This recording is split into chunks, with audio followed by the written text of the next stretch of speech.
Hello, welcome to UPSC essential. इस video में हम जानेंगे यूनेस्को के memory of the world register के बारे में और देखेंगे किस प्रकार से क्वेश्चन हमें आ सकते हैं। सो फर्स्ट ऑफ ऑल, ये क्यों न्यूज में था, ये हमें पता होना जरूरी है। तो याद रखिए, भारत के दो प्राचीन ग्रंथ, जिसमें एक भगवत गीता है और दूसरा नाट्य शास्त्र है, इन दोनों को यूनेस्को द्वारा उसके memory of the world register में ऐड किया गया। ओके, सो ये एक बहुत बड़ी न्यूज थी और इसका सिग्निफिकेंस क्या हो सकता है ये हमें जानना जरूरी है। तो याद रखिए, इस वजह से क्या होगा, भारत का जो प्राचीन लिटरेचर है वो प्रिजर्व होगा, वो लोगों तक पहुंचेगा, मतलब एक्सेसिबिलिटी बढ़ेगी।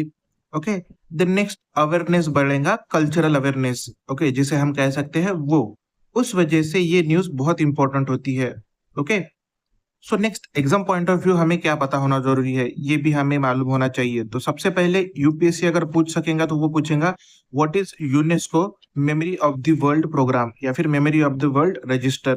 ओके, तो याद रखिए, ये प्रोग्राम 1992 में यूनेस्को द्वारा लॉन्च किया गया था, जिसका मेन मोटिव था जो एंशियंट लिटरेचर है, ओके, उसे प्रिजर्व करना, लोगों तक उसका एक्सेस बढ़ाना। मतलब बहुत सा ऐसा लिटरेचर है, ओके, जो अनडॉक्यूमेंटेड है, लोगों को पता ही नहीं है, तो ये एक्सेसिबल नहीं है। तो वो एक्सेसिबिलिटी जो है उसको इंक्रीज करने के लिए यूनेस्को ने ये प्रोग्राम लॉन्च किया था। देन नेक्स्ट, लोगों तक ये अगर पहुंचेगा ये लिटरेचर, तो उनमें अवेयरनेस बढ़ेंगी about their culture, about their neighbours culture. Okay, तो उस पर्पज को कंसिडर करके यूनेस्को द्वारा ये प्रोग्राम लॉन्च किया गया था। बेसिकली ह्यूमन काइंड का जो ग्रेटेस्ट अचीवमेंट है दैट इज लिटरेचर, ओके, जो डॉक्यूमेंटेड है वो लोगों तक पहुंचाना और उसे प्रिजर्व करना, ये इस प्रोग्राम का मेन मोटिव है। ओके, देन नेक्स्ट, ये मेन प्रोग्राम जो है, इस प्रोग्राम को देखने वाली बॉडी कौन सी है, मतलब मॉनिटरिंग बॉडी जो रहेंगी वो कौन सी होंगी। तो याद रखिए, international advisory committee. Okay, international advisory committee जो होंगी वो मेन बॉडी होंगी। ओके, उसका मेन काम क्या है, तो यूनेस्को को एडवाइस करना, किस चीज पे, planning and implementation of this programme. इस प्रोग्राम का प्लानिंग करना, इसका कैसा इम्प्लीमेंटेशन होना चाहिए, इसका एडवाइस देगा किसे, यूनेस्को को। कौन, इंटरनेशनल एडवाइजरी कमेटी, जिसके कुल 14 सदस्य होंगे। ओके, जो अपनी पर्सनल कैपेसिटी पे एक्ट करेंगे, जो एक्सपर्ट होंगे in their respective field. Okay, और उनका अपॉइंटमेंट किसके द्वारा किया जाएगा, so director general of UNESCO, इनके द्वारा किया जाएगा। ओके, अगर करंट स्टेटस की हम बात करें इस प्रोग्राम के, तो there are more than 570 okay inscription added in this register since 1995।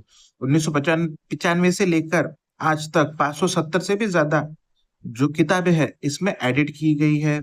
Latest में इस memory of the world register में 74 आइटम ऐड किए गए थे, जिसमें हमारे भी एड लिटरेचर का ओके इंक्लूजन था। क्लियर, तो ये तो हो गया यूनेस्को के memory of the world register के बारे में। देन नेक्स्ट, जो हमारे दो प्राचीन ग्रंथ ऐड किए गए थे उनके बारे में इन शॉर्ट हमें पता होना जरूरी है, क्योंकि प्रीलिम्स में भी आ सकता है ये।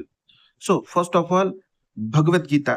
ओके, जैसे कि हमें पता है भगवत गीता को महर्षि वेद व्यास, ओके, इनके द्वारा लिखा गया था, रचित किया गया था। ओके, जो बेसिकली एक टेल बताता है between Kaurava and Pandavs. Okay, जिसमें हमें मैक्सिमम जो मिलता है वो मिलता है कन्वर्सेशन, ओके, डायलॉग मिलता है in between Shri Krishna and arjuna. Okay, जो उन्हें वॉर, इथिक्स, इसके बारे में बताते हैं कि किस तरीके से हमें स्टैंड लेना चाहिए राइट के लिए। ओके, राइटफुलनेस कैसा आना चाहिए, राइट कैसा एस्टैब्लिश होना चाहिए, ये सब चीजें। ओके, सो वही हमें भगवत गीता में मिलता है, और भगवत गीता में हमें तीन पथ के बारे में भी जिक्र मिलता है, जिसमें एक कर्म, ज्ञान और भक्ति, ऐसे तीन पथ हमें मिलते हैं। ओके, एक कर्म, दूसरा ज्ञान और तीसरा भक्ति। ये चीज याद रखो, ये प्रीलिम्स में आ सकता है। ओके, कर्म, ध्यान एंड भक्ति। देन नेक्स्ट, ये जो है भगवत गीता, भगवत गीता जो है वो सेंट्रल आइडिया बनेगा आगे चल के, जो भक्ति मूवमेंट को जन्म देगा इंडिया में। क्लियर, ये सबसे इंपॉर्टेंट चीज है कि भक्ति मूवमेंट को इंडिया में जन्म देने के लिए भगवत गीता का बहुत इंपॉर्टेंट रोल था, क्योंकि शंकर देवा जो थे, okay, one of the leading person of that Bhakti movement was heavily inspired by this Bhagwat Gita. Clear, ये तो हो गया भगवत गीता के बारे में। Then next, after Bhagwat Gita second book was Natya Shastra. Okay, नाट्य शास्त्र जैसे हमें पता है नाट्य शास्त्र रिलेटेड टू ड्रामा और डांस। ओके, याद रखिए नाट्य शास्त्र इसे किसके द्वारा रचा गया था? तो भरत मुनि द्वारा रचा गया था around 2nd century BC. Okay, so Natya Shastra को समटाइम्स फिफ्थ वेदा भी कहा जाता है। ओके, जैसे 4 वेद है, Rigveda, Samaveda, Yajurveda, Atharvaveda.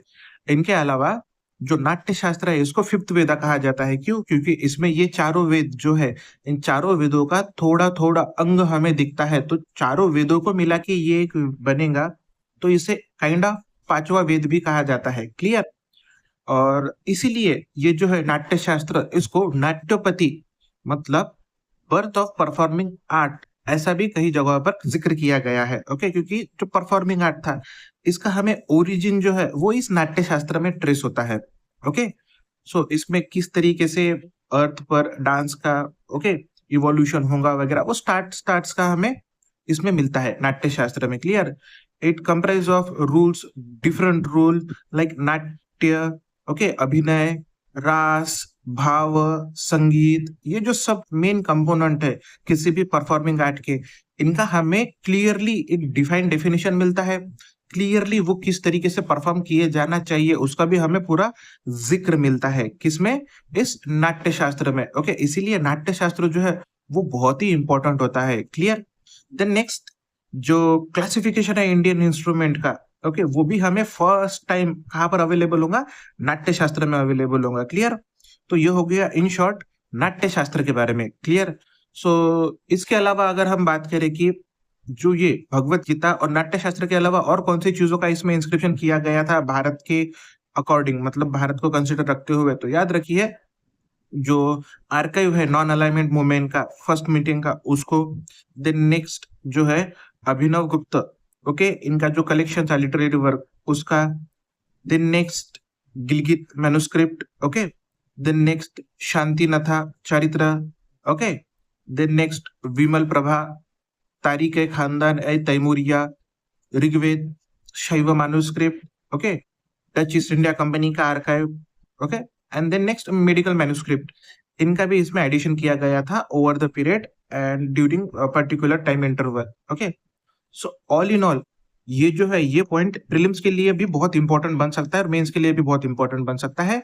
So main motive क्या था यूनेस्को का इस प्रोग्राम को लॉन्च करने के पीछे? कि जो एंशियंट आर्ट, एंशियंट जो लिटरेचर है, ओके, आर्ट नहीं, एंशियंट जो लिटरेचर है उसको प्रिजर्व करना, लोगों तक उसका एक्सेसिबिलिटी बढ़ाना और पब्लिक अवेयरनेस जनरेट करना। क्लियर? तो ये चीज आप याद रखिए, ये आपको पेपर में हेल्प कर सकती है। Thank you very much.